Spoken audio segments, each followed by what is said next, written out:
On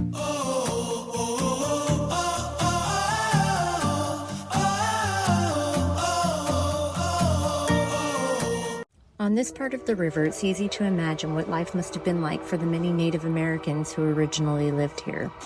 After the Treaty of 1777, the Cherokee Nation divided into two groups: those who rebuilt their destroyed villages upstream and maintained some peace with the whites, and the warlike Cherokee chiefs, including the notorious Chief Dragging Canoe, who retreated south and actually lived in the town of Running Water between these two bridges near Hales Bar Dam.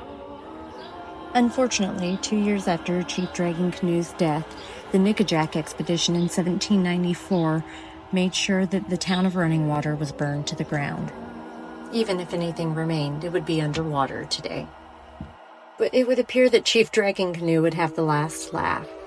After the illegal Treaty of Sycamore Shoals in 1775, Chief Dragging Canoe stated that the land would always be dark and bloody, uninhabitable by anyone who tried to live there.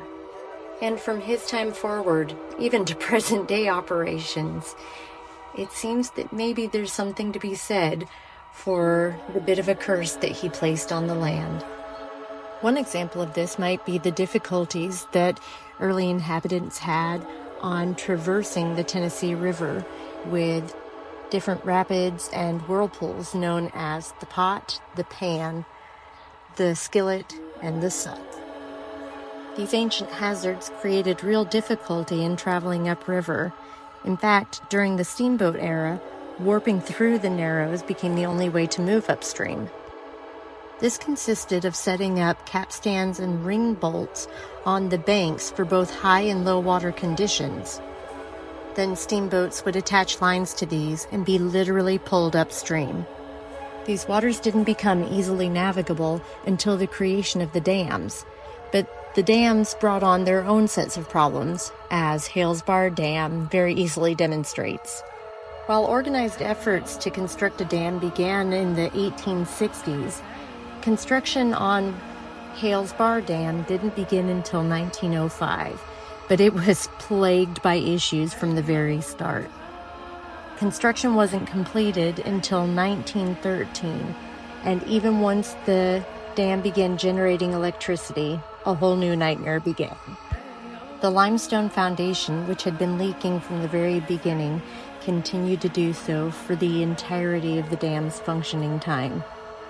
It was eventually replaced by Nickajack Dam farther downstream, and Hales Bar Dam was blown up piece by piece, with what's left today being all that remains.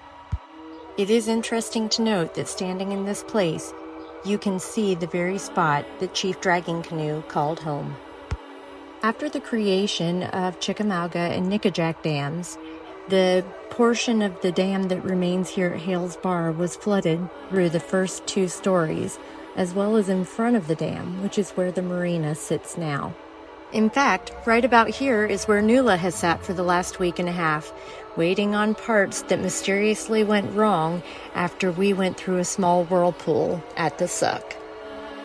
Looking around the marina today, whether it's at some of the derelict structures, the old swimming pool, which obviously isn't up for use currently, the restaurant that apparently is half sunk and no longer operational, or the boat named Good Fortune that sunk out in front of the marina.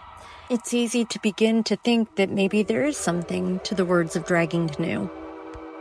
But our time at Hales Bar has been filled with beautiful sunsets, the sweet words and kind faces of people that we now call friends, the development of new relationships with our boat pets, and all kinds of other new adventures along the way.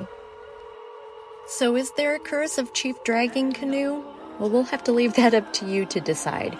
But one thing we've come to understand for certain is that it really doesn't matter what we say we're planning to do. There's definitely someone bigger than us deciding when it's safe for us to go and when it's better for us to stay put. And for the last little bit, we've been staying put here at Hales Bar Dam. And while it's been mostly pleasant, 10 days is about 8 days longer than anything we planned for. So we'll continue to work on repairing this high pressure fuel line, and we'll see what happens next. Thanks for watching.